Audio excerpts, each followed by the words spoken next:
Those of you who know me know that I can never stand up in front of a microphone without challenging my audience. And it's a little bit dangerous to challenge ICLEI, because every time I put out a challenge, you not only meet it, you exceed it. So it's actually wonderful to have this, conversation with ICLEI. But here would be my 3 challenges to you today, and I'm sure I have to put up my ante next time we get together. So my 3 challenges to the mayors and the cities that are part of this great movement.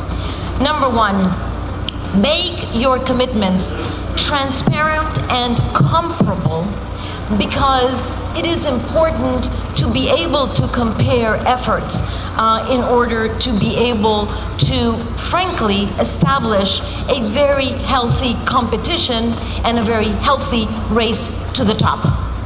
So, and you can't do that. You can't have a race to the top unless you establish your commitments in a transparent way that you can actually measure each other and know who is actually closer to the top.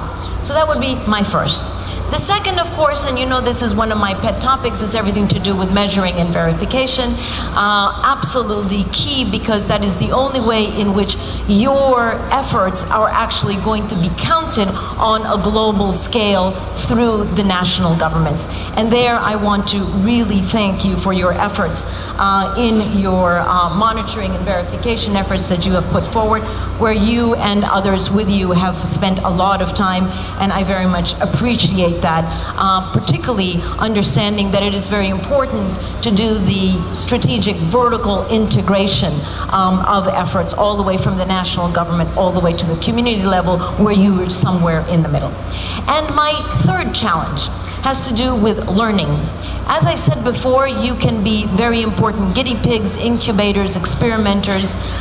So my hope would be that as you experiment and as you innovate, that you would be willing to gather those lessons and be willing to identify which were the more helpful and the less helpful, the more effective and the less effective packages of policies and incentives that have allowed you to vertically integrate efforts so that you can really help others to push forward the clean revolution in a cost-effective manner.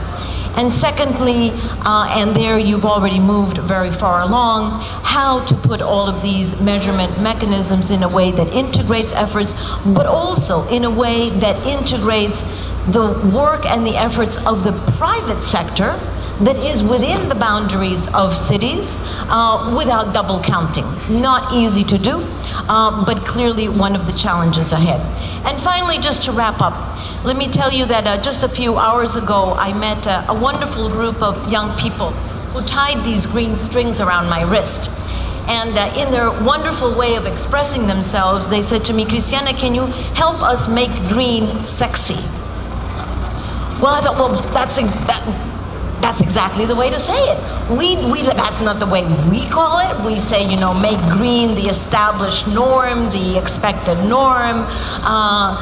You can put whatever language around it that you want. But the fact is, the bottom fact is, what we're all engaged here in is in this challenge to push forward on a clean revolution that is going to establish green living, low carbon, high resilient living as the expected and the established norm. And we are far from that. We are far from that, but I very much appreciate all of your efforts in moving in that direction. I thank you for being here at Rio+20. I thank you for sending the message to the global community that cities do care, that cities are acting, and that cities are committed to doing more.